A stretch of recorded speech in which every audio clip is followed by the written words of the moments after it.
Hi friends, అందరికీ నమస్కారం. Welcome to my channel. Friends, ఏపీలో డ్వాక్రా మహిళలందరికీ కూడా మరో గుడ్ న్యూస్ అయితే వచ్చేసింది. దానికి సంబంధించిన వివరాలు ఈ వీడియోలో తెలుసుకుందాము. ముఖ్యంగా ఎవరైతే డ్వాక్రా రుణమాఫీకి సంబంధించి ఎదురు చూస్తున్నారో వారందరికీ కూడా ఏపీ ప్రభుత్వం నుంచి మరొక అప్డేట్ అయితే రావడం జరిగింది. ఆ వివరాలు కంప్లీట్గా ఈ వీడియోలో తెలుసుకుందాం. వీడియో స్కిప్ చేయకుండా పూర్తిగా చూడండి, అప్పుడే పూర్తి ఇన్ఫర్మేషన్ అయితే అర్థమవుతుంది. అదేవిధంగా మొదటిసారి మన ఛానల్ చూస్తున్నారు తప్పకుండా సబ్స్క్రైబ్ చేసుకోండి. చాలామంది సబ్స్క్రైబ్ చేసుకోకుండా వీడియోస్ అయితే చూస్తున్నారు. ప్రభుత్వం నుంచి వచ్చే ఇలాంటి ముఖ్యమైన అప్డేట్స్ మిస్ అవ్వకుండా మీరు ముందుగా తెలుసుకోవాలి అనుకుంటే ఛానల్ని సబ్స్క్రైబ్ చేసుకొని ఫాలో అవుతున్నాడు. అలాగే వీడియోని ఒక లైక్ చేయడం మర్చిపోకండి. ఇంకా వివరాల్లోకి అయితే కనుక వెళ్ళిపోదాము. ఫ్రెండ్స్, ఏపీలో డ్వాక్రా మహిళలకి అయితే ఇప్పటికి 3 విడతలుగా అయితే కనుక డ్వాక్రా రుణమాఫీ అయితే అమౌంట్ అకౌంట్లో వేయడం జరిగింది.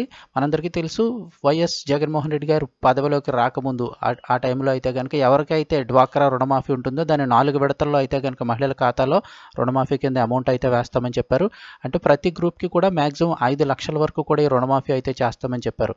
అంటే 4 విడతల్లో, అంటే ప్రతి గ్రూప్కి కూడా ప్రతి విడతల్లో 1,25,000 రూపాయలు అయితే కనుక ఈ రుణమాఫీ చేయడం జరుగుతుంది. అంటే గ్రూప్లో ఉన్న మహిళలు ఒక్కొక్కరికి కూడా 12,500 రూపాయలు అయితే కనుక రుణమాఫీ డబ్బులు అయితే పడతాయి. ఇప్పటికి 3 విడతల అమౌంట్ అయితే కనుక డ్వాక్రా రుణమాఫీకి సంబంధించి మహిళల ఖాతాల్లో అయితే జమ చేయడం జరిగింది. ఇక 4వ విడత ఎప్పుడు వేస్తారని చాలా మంది అయితే ఎదురు చూస్తున్నారు. దీనికి సంబంధించి ఏపీ ప్రభుత్వం కూడా ప్రకటన విడుదల చేసింది. నిజానికి మొదటి 2 విడతలు కూడా సెప్టెంబర్ ఆ టైముల్లో అయితే కనుక అకౌంట్లో అయితే వేయడం జరిగింది, మహిళల అకౌంట్లో. కాకపోతే 3వ విడత అమౌంట్ వేయడం అనేది కొంచెం ఆలస్యం జరిగింది. ఇక అలాగే 4వ విడత ఎప్పుడు వేస్తారో అని చూసుకున్నట్లయితే జనవరి 20వ తారీఖు నుంచి వైఎస్ఆర్ ఆసరా అమౌంట్ అయితే కనుక వేస్తామని ఏపీ ప్రభుత్వం అయితే ప్రకటించింది. ఇక్కడైతే చూస్తున్నారు కదా, జనవరి 20 నుంచి 30వ తేదీ వరకు కూడా వైఎస్ఆర్ ఆసరా కార్యక్రమం జరుగుతుంది.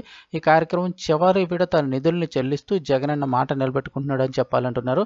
ఇక 4 దఫాలుగా నా అక్క చెల్లెమ్మలకు తోడుగా ఉంటానని చెప్పాను. మన ప్రభుత్వం రాకముందు పొదుపు సంఘాల ఎన్పిఏలు అవుట్ స్టాండింగ్లు 18% కాగా కేవలం ఈరోజు 0.3% మాత్రమే ఉన్నాయని అయితే చెప్తున్నారు.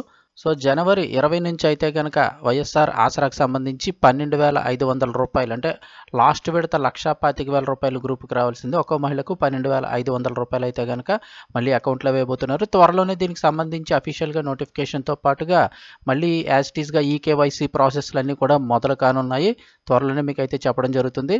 దీంతోపాటు మనకి రీసెంట్గా జరిగిన క్యాబినెట్ సమావేశంలో అయితే కనుక సీఎం జగన్మోహన్ రెడ్డి గారు మరొక ప్రకటన అయితే చేశారు. ఏవైతే పెండింగ్ పథకాలు ఉన్నాయో వైఎస్ఆర్ ఆసరాతో పాటుగా అమ్మఒడి కానీ, లేదంటే మిగిలిన పథకాలు, కొత్త కార్డులు, పెన్షన్లు, రేషన్ కార్డులు కానీ ఏవైతే ఉన్నాయో అవన్నిటినీ కూడా ఫిబ్రవరి 15వ తారీఖులోపు అయితే కనుక ప్రతి ఒక్కరికి కూడా అందేలాగైతే కనుక పూర్తి చేస్తామని అయితే చెప్పారు. ఎందుకంటే తర్వాత ఎలక్షన్ కోడ్, అయితే ఎన్నికల నోటిఫికేషన్ వచ్చిన తర్వాత, ఎలక్షన్ కోడ్ మొదలైన తర్వాత ఎటువంటి పథకాలు అమలు చేయడానికి వీల్లేదు. కాబట్టి ఖచ్చితంగా ఈ రుణమాఫీ, అదేవిధంగా మిగిలిన పథకాలు ఏవైతే ఉన్నాయో పెండింగ్లో అవన్నిటినీ కూడా ఫిబ్రవరి 15వ తారీఖులోపే అన్ని పథకాలు కూడా పూర్తి చేస్తామని రీసెంట్గా జరిగిన క్యాబినెట్ సమావేశంలో కూడా చెప్పడం జరిగింది.